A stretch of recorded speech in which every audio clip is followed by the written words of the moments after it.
Brandy Pet.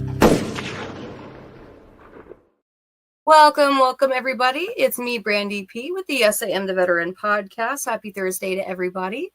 And hopefully you're having a good week. And I know I have been moving most of this week, so I'm definitely looking forward to doing a bit less of that.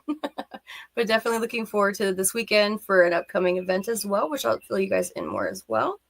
But I will go ahead and introduce our guest host for the evening, Miss Ashley Ramirez. I did meet her at a luncheon sponsored in partnership with the Women Veteran Calendar, the Military City USA luncheon honoring women veterans.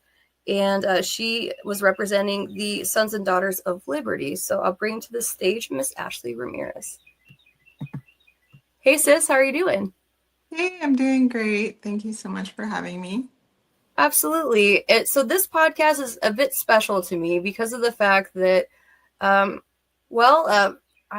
guest today is she was once in the opposite seat. She was doing the interviewing when I first came on, and in the spirit of that, and she was the very first female veteran advocate that I had met, and in person especially. And so I wanted to bring you on today because of the fact that I know that this is one of your first podcasts as well. And so in the spirit of that, I definitely wanted to bring you on. Could you maybe introduce yourself and let us know what branch you're in? Well, thank you for that. It is my first, so forgive any nervousness. I am Ashley, and Ashley Ramirez is my maiden name, and I was in the Army.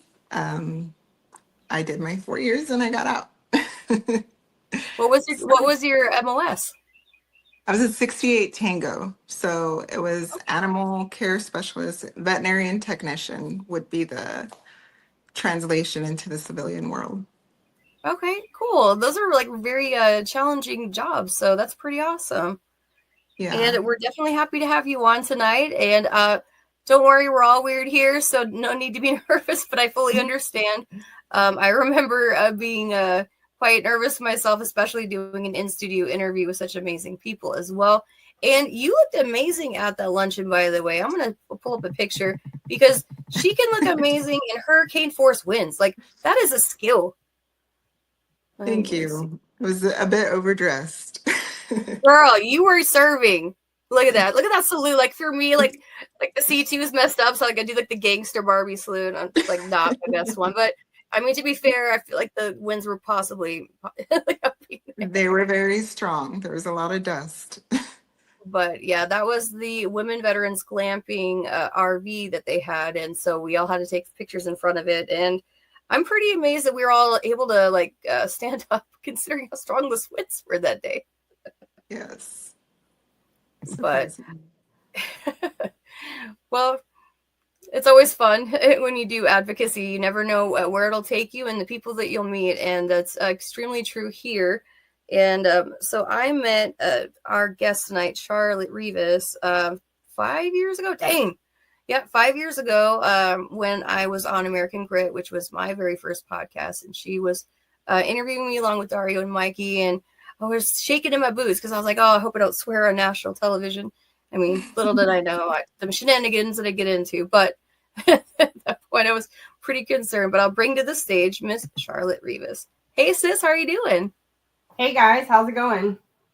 Hello. Nice to meet you. Nice to meet you, too. And yeah, you guys absolutely looked amazing at that event. Everyone was commenting on her dress, and she's like, I thought it meant dress up. And I was like, I mean, you're telling us to get our weight up, note to self. Hey, there's never a bad excuse to get all dolled up. Amen. Absolutely. And so, yeah, I hope that we see you in June's Dining Out. That I believe that's coming up. I'm not sure when in June it is, but I'm most certainly looking forward to it. I know it's going to be hosted by Women Veteran of San Antonio, right? For the Texas Women Veterans Day. Yeah. Yes, I will be there. I'm here for it, man. I'm going to try. Well, we'd love to see you there. And so for those of us that maybe don't know you, could you tell us a bit about yourself and what branch? Absolutely. So Charlotte Reavis, just as Brandy stated, and I'm actually still in the Army Reserve. I hit 20 years this year. And we'll be Congratulations. Yeah. Made the 27. 7. They made me retire at that point. I said, you're good. Yeah. So I just picked up E8 in this last December, and hopefully we'll be retiring in 2027. And then I'm done. For real this time. Yes, absolutely. I've enjoyed my Army Reserve career, definitely experienced a lot since I've been in the last 20 years, but it's about time to start really kind of calling it and letting the young bucks take over. That's for sure. I could only imagine, like, thinking about it at 18, I'm like, I could do 20 years, but thinking about it in like my mid 30s, I was like, I don't know if I would have, like, 20 would have been a long 20 years. Yeah, I was a one enlistment and done. I only intended to do one, and now I'm a lifer. It's like that, but you're like 1% of 1%, really. Like, look at it. Like, a lot of people, they don't stay in for a full career, and not even now. Like, aren't you a female first sergeant? Is that true?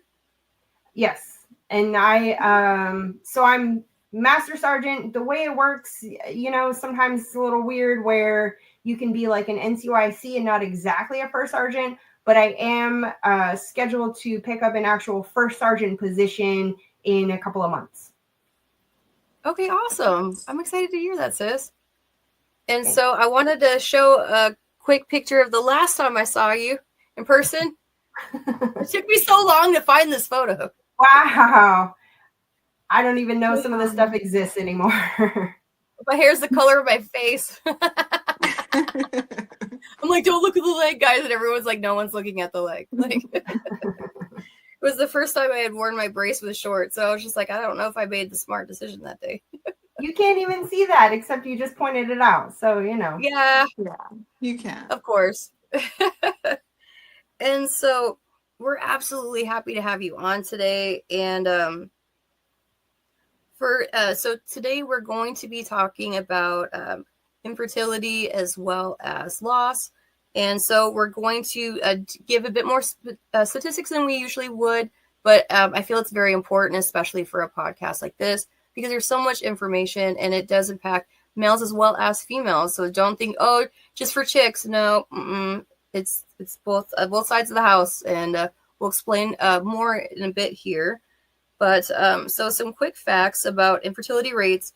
So in veterans, 16 to 18% of veterans compared to non-veterans, which is 12 to 14%, would experience infertility or issues in relation to it. So it is a bit higher than the national average, but they state that, so that'll go into my first question. So 30% of women veterans state that they experience infertility while trying to get pregnant. What would you say are common misconceptions a person may have about infertility? So just like you said, there's definitely some statistics out there. I will let you know that this subject is barely coming to light, especially in the veteran sphere. So these statistics could be way higher. They could be way lower. There's still a lot of research that's beginning to be done. As a matter of fact, on the VA website the other day, I saw that they're really trying to start including this in their Million Veteran program, which I think is amazing. And one of the big misconceptions that people have about infertility is the fact that people think that it's not as common as it actually is. So 1 in 4 couples, and this is the national average, 1 in 4 couples experiences a loss or a miscarriage. 1 in 6 then have to go on and do infertility treatments of some sort. And that ranges, right? Infertility could mean a host of things. It doesn't necessarily mean IVF like what I've done, right? It could just mean that you do like intrauterine inseminations, or maybe even just rounds of what's called Clomid, right? To help kind of, I call it like beefing up the eggs, or different things of that nature, right? I mean, there's so many pieces to this process. And infertility literally covers all of it. Yeah, absolutely. Thank you so much for that, sis. We very much appreciate it. So what drove you to start your nonprofit, Valkyrie Warriors United? Valkyrie Warriors United. Yeah. And I know that's a little bit of a mouthful. And I apologize if I get a little emotional. Just kind of happened everything in the last 6 months. So my husband and I have been down the infertility road since we got married. As a matter of fact, in my past life, I knew that I had some issues. So I brought that immediately to the table to my husband and said, hey, look, I have trouble getting pregnant. I don't know the reason why. It's been unexplained a majority of the time we tried and everything. And he was still like, hey, I'm all in. If we can have a child, amazing. If not, like, you're enough for me, which was amazing, right? He's a great guy. I love my husband to death. So we did several rounds of IUIs and eventually had to move to IVF. I actually deployed once so I could pay for IVF back in 2018. Yeah, that tax-free bonus went straight all towards IVF. And, went through this process. Unfortunately, we experienced quite a bit of loss on our journey. The most recent being about 6 months ago on August 30th. Whew, man, all right. I'm so sorry. August 30th, we lost our son. I was 12 weeks pregnant to the day. It was very traumatic. Just a lot going on. And there was no known reason for me to have the loss. So that's been hard to chew. And in all of that, in that darkness, in that hurt, in that turmoil, this had been something on our heart before, but we knew we needed to do something positive out of this. We knew we needed to ensure that other people going through IVF and infertility and pregnancy loss and child loss knew that they weren't alone. This is a hard road. It's a very hard road. And especially if you wear the uniform, it's different, right? Because less than 2 weeks after I lost the baby, I was supposed to attend drill and be the NCOIC and be in charge. And I had to go to my CSM and, who knew my situation. And I was just very frank about it. I was very honest. And I was like, I can't be me. I can't be the leader. I can't be that person yet. I need a BA. Like I need a battle assembly to just get myself together emotionally well enough where I can lead troops. And I'll say, like, there are so many in this journey that don't take that knee, that don't, because they feel like they have to put on that face. They feel like they have to continue forward with the mission. And I guess I've just learned over the years that I'm no good to anybody else, especially as a leader, if I'm not okay myself. And so much has changed since I've been in regarding infertility and the Army standards. So it's really been a journey, and that's how Valkyrie Warriors United came about. My husband and I both, he's a Marine Corps veteran. I'm, still in the Army, and we also our third board member, she is a military spouse. And we just all really felt like this was something that we needed to show support in our community, because the representation is there, but it's not. And this is a really hard subject to talk about. And we just really want to break open the conversation, show that there are others who wear the uniform, have worn the uniform, who have gone through this, who are there to support, there to listen, there to be there, just in any capacity possible. just whatever we need to do. And that's been our calling, and we have big plans for the future. We're a little slow going right now as far as everything, and we can talk about that more in a minute. But, it's just our goal is to just be there. And thank you for sharing, sis. I mean, I think a lot of times there's a stigma, like that suck it up buttercup, you can do it, don't worry about it. No, like sometimes you have to really prioritize your mental health. And if you're hurting, you're hurting. And another thing that you were talking about is that you're very right with the studies that we don't even know like what the actual percentages of women veterans or veterans in general that are dealing with this issue. Because if you look at women veterans in the VA system as a whole, only about 18% of women veterans are getting healthcare through the VA system. So meaning that they're not surveying most likely even 80% of women veterans to really even, or veterans in general, to know like this is an issue that they're having. But we very much like commend you, sis. Like it's not easy to talk about these conversations, but these very much are conversations that need to be had. Yes, I agree. And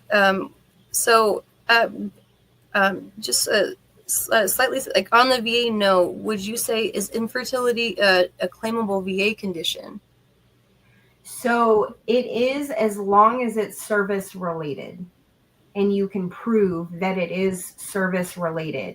Now the VA has gone through and they've expanded some of that care quite a bit, but as far as I'm aware, still the caveat has to be service related to get IVF care, especially. And you can do, like, I know that they'll do some infertility testing and stuff. It really just kind of case by case. And of course, every woman, every person, even males, right? Everybody is so different. So definitely, if it is something that you're struggling with, talk to your primary care provider. I know that when I first tried to start down this path a little over 12 years ago, unless it was service connected, they didn't even want to talk to me about it. So we pursued everything on the civilian route. And then when we tried to transfer over from the civilian route to the VA, they said, hey, look, you've already been going through the civilian doctors. And it's not to discredit the VA at all. They definitely have some good women's health care that's come a long way. But for this particular thing, we were hoping that our last transfer could be done through the VA in any capacity. And they said, no, look, because you already have the frozen embryo, all the things, like it has to be done. We just can't do it. We can maybe help with medication, which they did. That was amazing as far as costs and everything. But for the most part, my husband and I have paid for everything completely out of pocket because civilian companies don't even cover most artificial reproductive technology or IVF. And I'd heard this. And so for a lot of people that maybe don't know, so in vitro fertilization, what is the average cost per like a round of it? Just like an estimate. The average cost is $20,000 to $25,000. Oh, wow. Wow. And that's just one round too. So I can imagine. We've done it 3 times, just to give you an idea. We've calculated, we've spent approximately $100,000. Wow. So I was a little confused when you were explaining the civilian and the veteran routes. Did you say that veterans are eligible for veteran infertility care? And if so, is it just the females or do they have care for the men? So males and females, all veterans can potentially receive fertility care through the VA. One of the biggest caveats right now for it, however, is you need to try to prove that it is service-connected infertility. Gotcha. Okay. And so for somebody like me, I can't directly connect my issues to my service yet. And that is something I'm going to look into. There's a few things that I've got kind of spinning on the side for my future claims, but because before it was really like as graphic as like you literally needed to be blown up by a bomb and not have your reproductive organs, things like that. Now, knowing that the burn pit issues and those types of things, again, the research is still coming out. A lot of this is still and consistently transforming as they are learning more and going through more of the process. You have to remember, IVF has only been around since like the 80s in general. There's so much of this that is still new technology, new information in general. So applying it to veterans and military, and then, I mean, we all know, right, burn pit studies are still coming out. All of these things are still progressing. So I have a feeling in about 5 years, honestly, we're probably going to see a lot more come from all of this, just depending on all the different factors.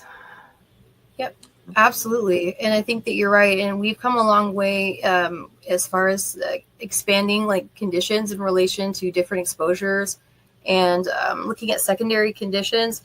But for those of you guys that are listening, like I was a medic, so I some of these procedures I assisted with, or patients that I treated. So I'm not saying like specific patients, but like these types of issues would be like most likely something that would be like service connected. So like a tubal ligation, vasectomies in service, which are very common, PCOS and cervical cancer, just a few, and there are many more, but these types of conditions could potentially lead to infertility or cause it, and they may want it reversed in the VA system later. So for example, for like tubal ligation or for vasectomies, which I actually had a vasectomy clinic I worked at several times. I'll never look at hold it to the left quite the same again. But you don't want to look them in the eye afterwards, but they're like the ones that are like insisting at 25 and you're like, sir. Oh my goodness. Sorry, I didn't mean to make a joke, but I wanted a little laugh there. But yes, there are a lot of different conditions, and there's also secondary conditions too. So really, if you're not sure and you have questions, go to your VSO. In Texas, they have Texas veterans. They're very astute. They have extra training on top of what a standard VSO has. So they may be able to help you answer some of those questions as far as it being service connected specifically. And they can pull up your record and everything like that. And they can look at what you've claimed. And that's not meaning that you could potentially claim something in the future that you could prove that was connected to something else in the service, right?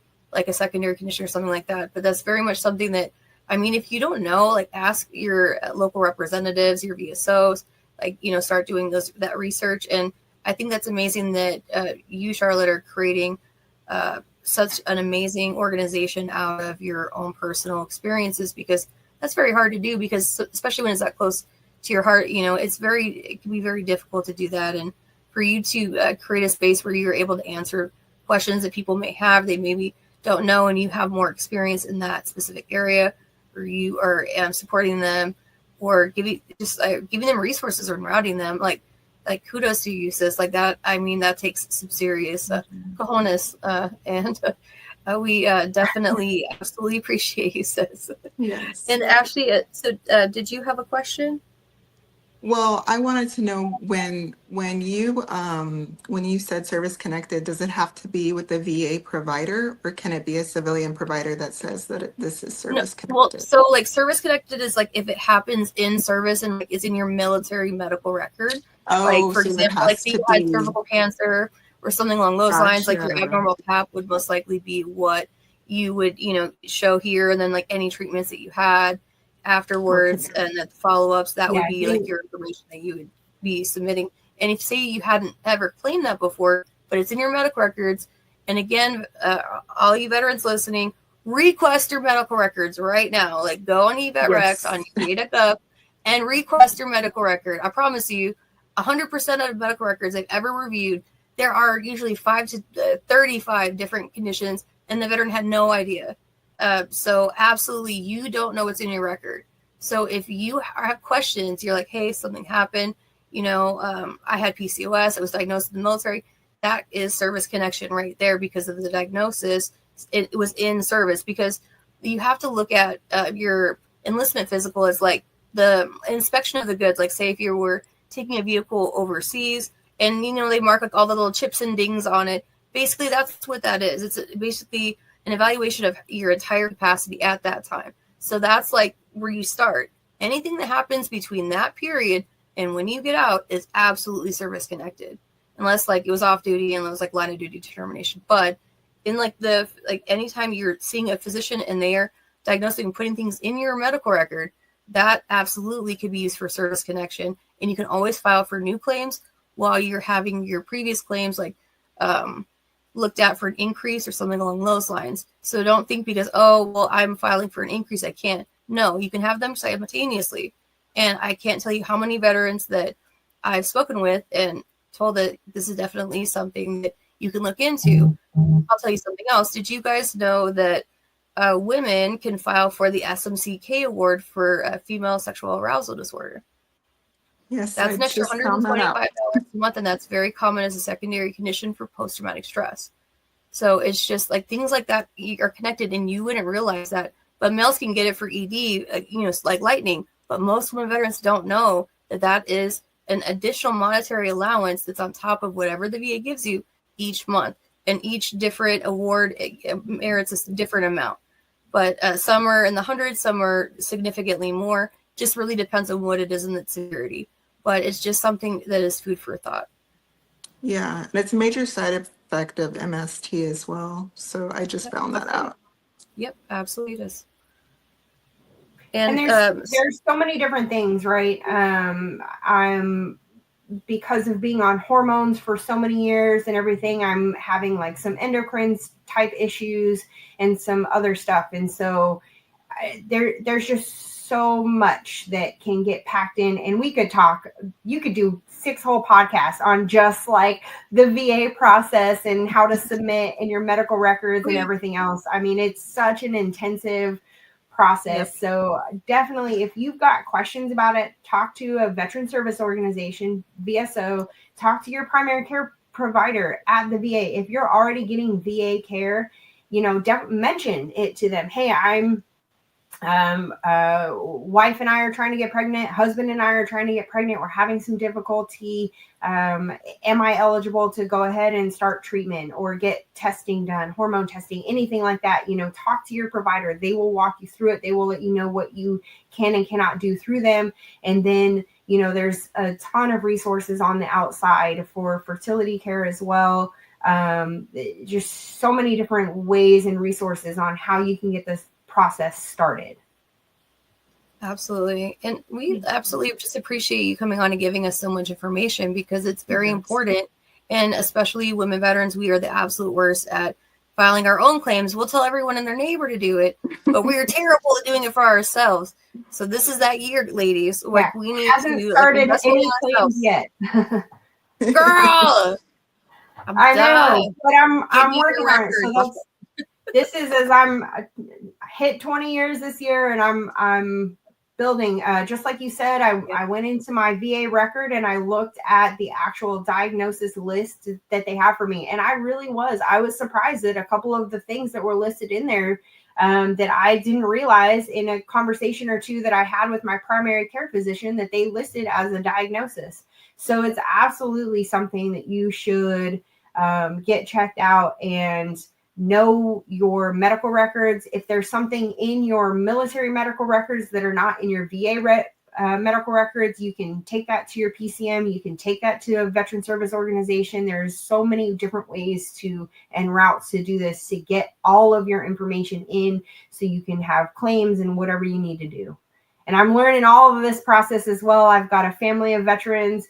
My dad's a veteran, I've been helping him through the process and everything. So now I'm like, okay, maybe it's my turn, especially after all this stuff happened last year and everything. It's like, okay, it's time. I'm the veteran. My whole family's veterans too. And I was like the one in the family that got everybody increases on all of their benefits, because I insisted on looking or like letting them know with their condition. And I would be like annoying about it. I was like, I'll bet you I'm right. And, they'd always call, like crying or upset or, just like over the moon. Like, I can't believe this actually happened. And you're like, yeah, of course. Like, the worst thing that you can do is file and they tell you no. But what happens if they told you yes? Like, how much could that change your life?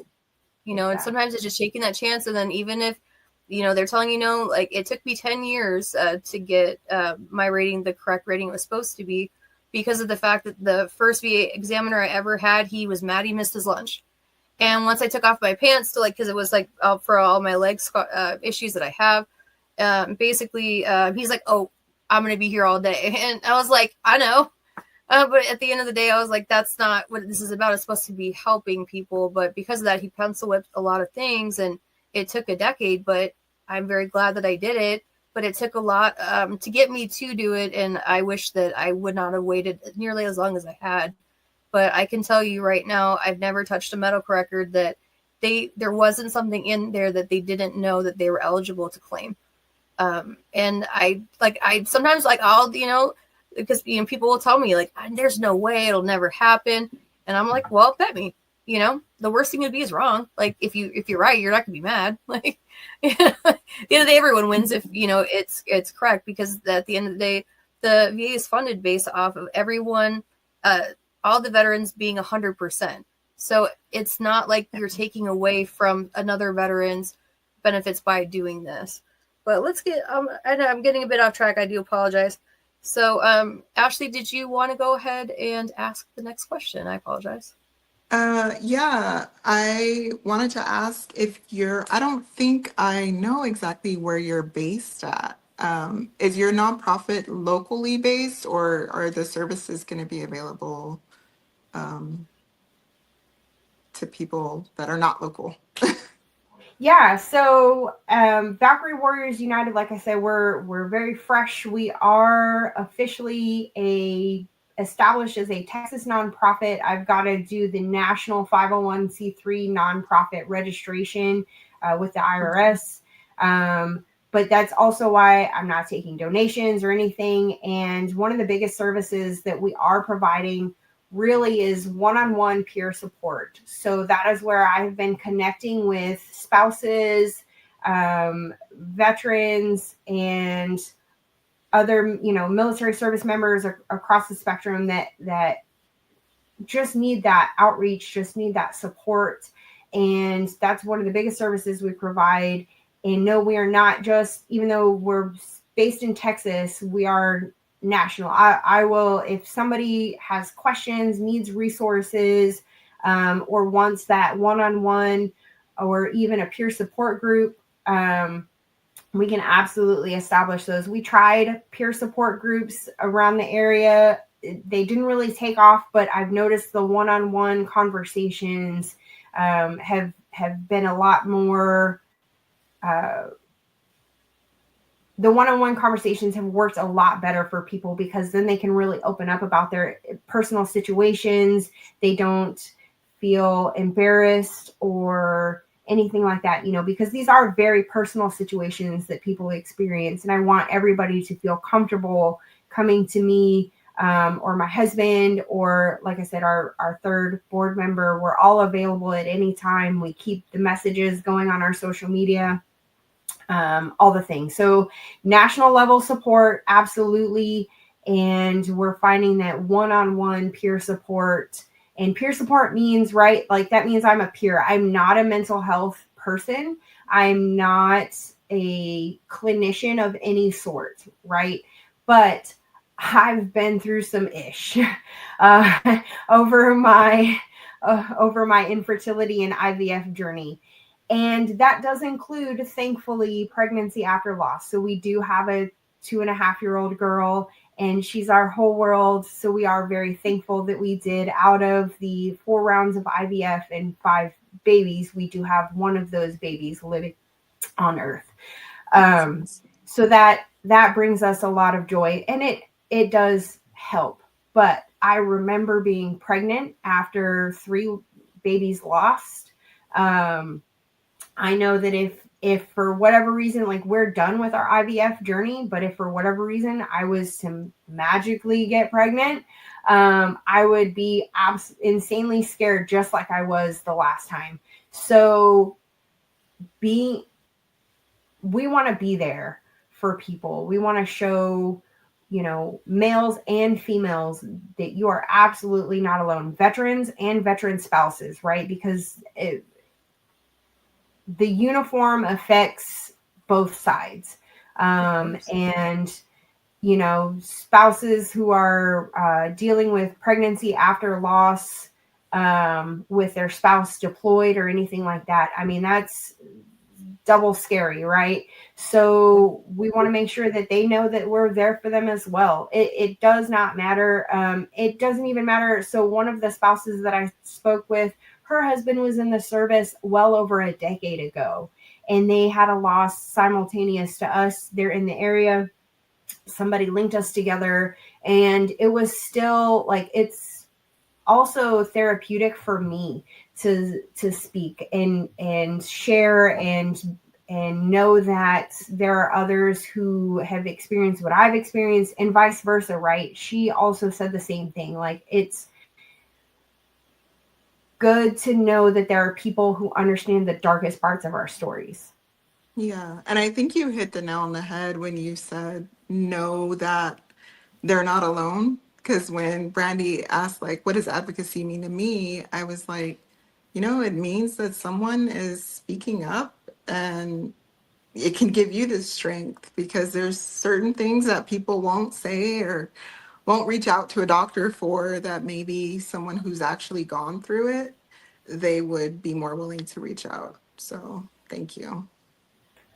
Absolutely. And that's exactly it. If you've never gone through IVF or infertility treatments, if you don't know anybody who's been open about going through them, again, 1 in 4 and 1 in 6, chances are we all know somebody. I know several, right? Because I've been so vocal about my story.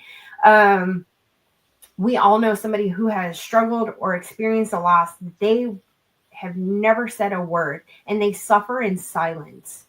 And if we've learned anything, as the 22 a day statistic has become well known across the veteran sphere, right? That suffering in silence is one of the most detrimental things to mental health that can happen. And that is why, like, I know, I know how dark my journey got. As a matter of fact, when I worked for American Grit, there was a story that I wrote that I don't think because I never mentioned the word miscarriage in it, but the title of the story, I believe Justin over at Grunstyle said that they've hidden a lot of these stories. I mean, it's been 5 years, right? So they've got to archive some stuff, but it was Hello Darkness, My Old Friend. And it was literally just dealing with trauma and things. I actually wrote that after the loss of my twins that I experienced while I worked at Grunstyle. I remember when you were leaving and how happy you were too. And I remember like wondering, you know, you had something happen, but you know, people, you're sometimes you don't know like if you should ask or not. And, you know, like some people, they really don't want to discuss certain things. And, you know, and I kind of got sidetracked with all my side adventures, but I'm so thankful that we were able to link up again 5 years later, and a lot of miles ridden and driven. But no, I think that you being an advocate and being vocal about it, I think it inspires and empowers other women to be able to do the same. And so your strength is very much a testament to a lot of people. Thank you. And I hope that males understand too that we're here to support them. Like my husband is very much integrated into Valkyrie Warriors United. We chose the name. While women veterans are our primary audience that we are catering to, it's mostly because they are the fastest growing demographic for veterans.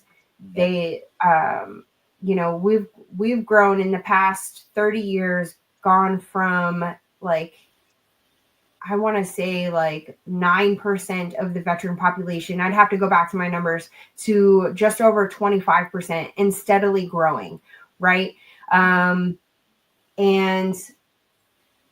that is why we are and because I'm also more comfortable, right, than he is. My Marine is a little more timid, a little more quiet, but this is just as important to him. and why we want everybody to understand, male and female veterans, that we are absolutely here for you, as well as spouses. And that's very important to all three of us on the Valkyrie Warriors United board, that people understand that we're here for the entire community.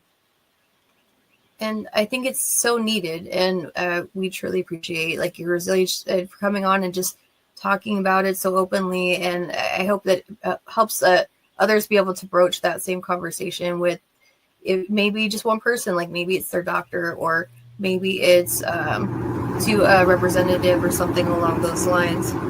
And are there services available for veterans facing a loss of a pregnancy? So I know that when I experienced my loss, the Women's Center at the VA did offer some mental health resources and things like that. I was in a place where I was not ready to accept those at all just after everything happened. I've been struggling a little bit, but I've definitely sought out the religious side of mental health counseling and spoken with chaplains. Even at, honestly, my last battle assembly, I sought out the chaplain because they drill right with us and just wanted to spark the conversation and things like that. But the VA absolutely did attempt to provide resources. I was just not in a place mentally or physically where I wanted to seek mental health resources at the time. And I honestly have so much on my plate right now. I feel horrible, but I just haven't circled back to actually pursue those resources. But the VA, yes, to answer your question, yes, absolutely. They do provide resources, which I think is amazing.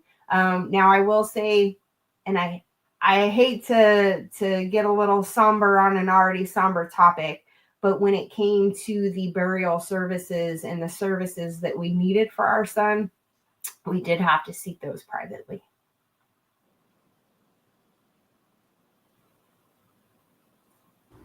Thank you for sharing. That's always tough. No, but honestly, it's something that we don't know, so it's important that we're aware of that. Absolutely. They did offer. So we were in a weird spot, right? Just because of the way everything happened, because I was only 12 weeks along.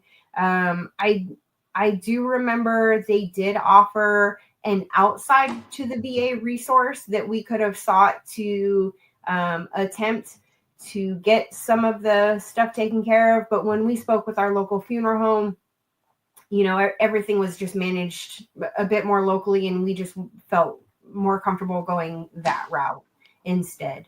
So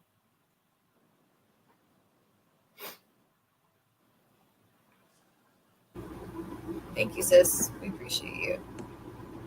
So I know you said your nonprofit offers the peer-to-peer. Do you have any other services in mind that you guys want to offer in the future, or that you offer? So we have big dreams, and one of those big dreams will eventually be, we will be doing fundraising. We will be selling gear. We've been asked, do we sell patches? Do we sell t-shirts? Do we sell any kind of gear? We do not, just until we are a fully established nonprofit, which I'm working on. I don't want to accept any money. It's just how I feel about it. I'm just not comfortable. I want to make sure that we do everything right and by the book, and that until we're an established nonprofit, right, I'm protecting both our nonprofit, but also our donors' money, and ensuring that they can get the tax write-off that they'd like or anything like that. So just absolutely not accepting money. And we're really more just focusing on the advocacy, the storytelling piece of it right now. And then eventually what we'd like to be a little more full service. We'd like to offer more resources. And I really would like to see about better peer support groups. I'm been in conversations with other actual mental health clinicians to see about bringing any of those onto the team. So we actually have like in-house mental health assistance for anybody going through this, or somebody that can be on our peer support groups for anybody that needs it, all those different types of things. But the other thing that my husband and I would really love to, and our third board member, something that we've talked about, our big dream is to be able to offer IVF and infertility grants for anybody that is struggling. So that is something that we would love to be able to offer in the future, something we will be seeking in the distance. So again, right now, the reason why we have a website, I'm building it, but I am one of those crazy women that's doing a billion things. I have a full-time 9 to 5. I'm an NCOIC or first sergeant in the Army Reserve. I'm going to school full-time, and I'm trying to manage this nonprofit. Plus, we have our little girl. So it's a lot right now, but we still want to make sure we're doing podcasts like this. We're doing the advocacy piece, the conversation piece, because while we're maybe slow in gearing up for the actual nonprofit piece, the conversation still needs to be had. Yeah, I agree. Absolutely, sis. It's very much a conversation that needs to be had.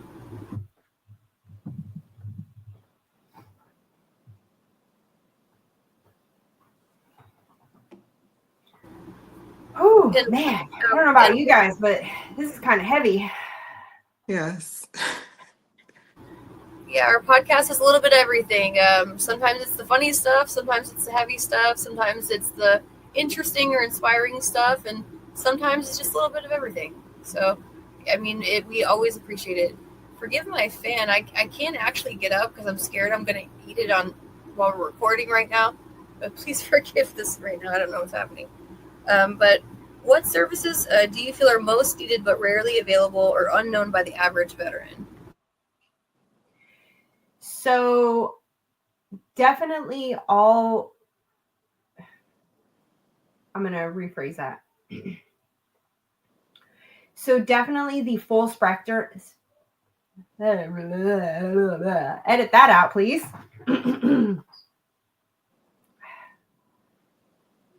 So definitely the full spectrum of women's health resources that are actually available to us.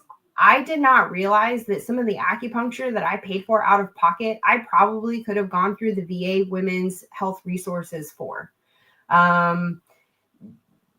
There's such a gamut of resources that they offer now that truly are not known about. So I know that on the main va.gov page, you can scroll down to like the bottom and find the little bitty box, right, that says women's health.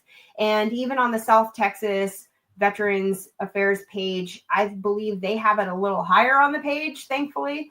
But there are the women's health button resources, especially the va.gov has the infertility resources, what can be claimed. So there's a lot of information, a lot of resources out there. If this is something that you need, highly encourage that you absolutely explore it. If you need help navigating anything, again, our inbox on our social media page is always open. When I do finish building our website, which does have the established domain already, ValkyrieWarriorsUnited.org, I'm going to have where you can email us questions, any resources that you need, those types of things, and can absolutely point people in the right direction. So, but strongly encourage that you look at, if you have a local VA page or va.gov, they have search features on there. Look and see what you need, and chances, or even anything that you like. Again, I wish I would have known that I could have potentially done my acupuncture through the VA, because that would have maybe saved me a little bit of money in the whole process. It's just things I didn't know, and you don't know unless you know, right? A lot of people don't know that they can do hormone testing, infertility testing, all that kind of stuff through the VA. You just have to get it with your PCM. Okay. So I was wanting to know, does your nonprofit have any upcoming events? Sure. So the way we're working it right now is just that one-on-one support. So we don't have any big events right now. I apologize. All of our plates are just so full with our personal lives going on, but we are doing our best to keep the conversations going and making sure that we are available to provide that peer support is really kind of our biggest piece right now. Is just our messaging is always open. Like I said, once I finish our website, I will make sure that we have some sort of contact form and making sure that if someone wants to have a conversation, has questions, need resources, that they can contact us and we can, navigate that as needed. Thanks, sis. And if you could give a message to anyone experiencing infertility or pregnancy loss, what would it be? Oh man, it's really the fact that you don't have to face this alone. I know that these are such private journeys and it's really hard to talk about, and it's really hard to give that vulnerability for things like this. But just know that you are not alone, that there are people out there who have experienced loss, who have gone through exactly what you may be going through, who, my husband and I did over 10 years of infertility treatments, and really just know that you're not alone and that there is somebody out there who understands, who has been in those shoes, who knows how difficult it is to go through the day-to-day while this is such a huge part of your life. A lot of people don't realize. So I read an article once, and I don't know how prevalent the science is, and I'm absolutely not comparing what I have to cancer, but it says that the study that I read and the article stated that all the hormones and the treatments and everything that you go through for IVF can be just as harsh on your body as cancer treatments. And that struck me because I knew that I was doing a lot over the years. At one point, in our most recent journey, I was doing 6 injectables a day, plus over 20 different pills of vitamins and medications. Wow. Just to try to conceive a child. So I think a lot of people don't realize like the depths of all of this. It ingrains every part of your life, from what you eat. The fact that I think it's hard and stressful going through this because you can't drink, you can't smoke, you can't, and a lot of this stuff, like as veterans, we don't most drink, right? But you can't drink, you can't smoke, you can't really work out because you can't overheat your body. You can't put too much stress on your body. You can't, working out can cause inflammation.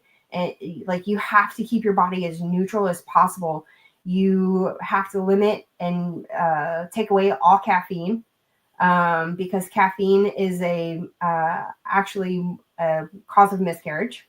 A lot of people don't know that. And like just so much that you literally have to change your entire lifestyle, right? And they say, reduce your stress as much as possible. This is one of the most stressful things that you can absolutely go through, like let alone infertility and IVF to begin with. But then when you start adding loss on top of that, so then you're navigating these things after going through them and losing a baby, it like the stress is compounded. So good luck with that, but really just letting others know that they are not alone as they go through any of this, that, I understand, my husband understands, our board members, the other members of our organization, they absolutely understand because we've all been through it. We've all gone through the deepest and hardest parts of these journeys. And thank you for just being so open and just like really explaining a lot of things, because this is why I love to do podcasting, because I feel like I learn new things every time, but especially in this aspect, like I really, I thought I knew more than most. And I mean, there was a lot that I did not know. And, I was an aerospace medical technician. That was my job, but I didn't work in GYN specifically. But it's very much need to know information. And we very much appreciate you coming on and sharing so much information that I think a lot of people, including myself, we didn't know. So very much thank you. Yes. And I did also want to quickly talk about VA services available for veterans and their spouses with service conditions related to infertility, just because I don't know if everybody knows of some of the ones that they do offer. So it would be hormone therapy, surgery, IVF or in vitro fertilization. And then there's ART, which is assisted reproduction technologies. And the VA may also cover adoption fees related to infertility, which I had no idea. Wow. And also counseling, tests, and imaging, and reversal of tubal ligation or vasectomies, and sperm retrieval and egg freezing services. So that is a lot that we as veterans are eligible to have. It's just being able to use that information and apply it. And so I definitely very much appreciate having this particular type of podcast on, because this is, the things that we need to get out into our community. Absolutely. So a lot of people assume, right, when you're going through infertility, and I can't tell you how many times we heard this, oh, why don't you just adopt? Well, did you know that adoption starts at $40,000? Starts at $40,000 and can go up as much as $100,000. Same with surrogacy, because you're literally paying for somebody else to go through IVF, plus a lot of the additional medical expenses, some legal expenses, mental health expenses, all kinds of stuff. You're literally paying for all of these things when you include all of that. So when somebody says, oh, infertility, why don't you just adopt? Oh, why don't you just have a surrogate? It's like, well, do you have the 50 plus 60, 70, $80,000 I'll need just for one chance? Right. And that's the other thing I think a lot of people don't realize. In vitro fertilization isn't a guarantee. If that's anything my husband and I learned, out of 4 rounds, we got 1 child. So it's hard. It's heavy. If you know people going through this, extend them grace. If you are somebody going through this, know that you're not alone. Absolutely. Absolutely. And very well said. Very, very well said. Yes. And before we did close up tonight, I did want to go around and ask final thoughts from everybody. I know that you definitely gave some, but I want to ask you one more time, Charlotte, but I'm going to ask Ashley first. So what are some final thoughts that you may have, Ashley? First of all, thank you just for your transparency and being so candid. A final thought is I'm very grateful that there is an organization out there that does this. I have some close family members that struggle with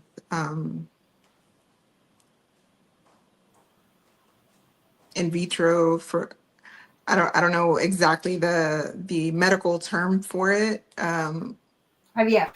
Oh, IVF. Okay. So I have, those people close to me, my family, and just when you mentioned also losing a baby and, having a peer-to-peer support and to be able to talk about that, I think advocacy is, I am like hoorah advocacy, especially for in the veteran community, because it's so ingrained in us to just handle life. And so sometimes we can't handle it and it comes out in different forms and different stressors, and just having that outlet to talk about these things is a blessing. So thank you. Thank you. This is why I love doing this podcast, to bring women or veterans in general together and just talk about things that need to be talked about. And so I'm very, very thankful to have both of you ladies on tonight. my final thought would be your own best advocate. Request your medical records. Look what's in those medical records. Take them to your VSO. If you're in Texas, go to Texas Veterans. But there's many organizations that will happily review it for you. And, you may be very surprised by what you find, because a lot of times you'll look at a standard note and it'll be like in tiny 12-point font, or maybe smaller, this long, with all these diagnoses. And so all of those, each one is something that if you had, it was the right condition, it is absolutely something that you could file a claim for, to have it service connected in your record, especially with certain specific diagnoses in general. But you won't know if you don't take your records in to be reviewed. So that would be my takeaway for tonight. And Charlotte, did you want to give us any additional final thoughts? Yeah, so like you guys are saying, advocacy is so important. I can't tell you how many times that we had to advocate for ourselves along this journey, to keep pushing, to keep trying to get answers, to keep moving forward. So definitely advocate for yourself, but it's also hard if you don't know. So don't be afraid to reach out. Don't be afraid to even ask your providers. If you don't want to ask, if you don't want to reach out to an organization like mine, or involve a third party person, ask your provider, what should I be asking you? What do I need to know? There's so much to the spectrum of this, infertility treatments, pregnancy after loss, pregnancy loss. They are all in their own right such heavy, big, huge topics to deal with. And they affect both males and females, right? Because, even pregnancy after loss, I can't tell you how many times I had to look at my husband and be like, am I actually pregnant? Like, is this working? And bawling my eyes out, and he'd be like, you're very pregnant. Don't you worry about that. And how much we've relied on each other after the loss of our son, and everything else. And even as we are, establishing this nonprofit, even as we go through and we establish Valkyrie Warriors United, this is absolutely a conversation that needs to be had. And if you are somebody, like I said, if you are somebody that is going through this, please know that you are 1,000,000% not alone. There are people out there that absolutely understand the darkest parts and the deepest parts of these struggles. And if you're not sure if this is the journey that you want to be on, and you just have general questions about what is IVF, what is assisted reproductive technology, again, like, we are very available to open to answer all of those questions. And so all it takes is a simple message. We're on social media, Instagram and Facebook, and then ValkyrieWarriorsUnited.org is our website. And I promise I'll get it published as soon as possible. But, in the meantime, please don't be afraid to reach out. And I wish everybody that is going through anything like this, peace. And that's it. And thank you both so much for having me. I definitely appreciate this opportunity. I'm a public affairs storyteller by trade, and happy to tell our story. And like I said, I just can't reinforce it enough. Let people know who are going through these things that they're not alone. Like Shannon Book's song says, you are not alone. Very, very, very true. And I will go ahead and close it out tonight by, again, thanking you ladies for coming on. I very much look forward to having you come back on with updates, because stuff like this matters. And if we're not hearing about it, we don't know about it. So definitely, we'd absolutely love to have you back on anytime. You as well, too, Miss Ashley. You did great.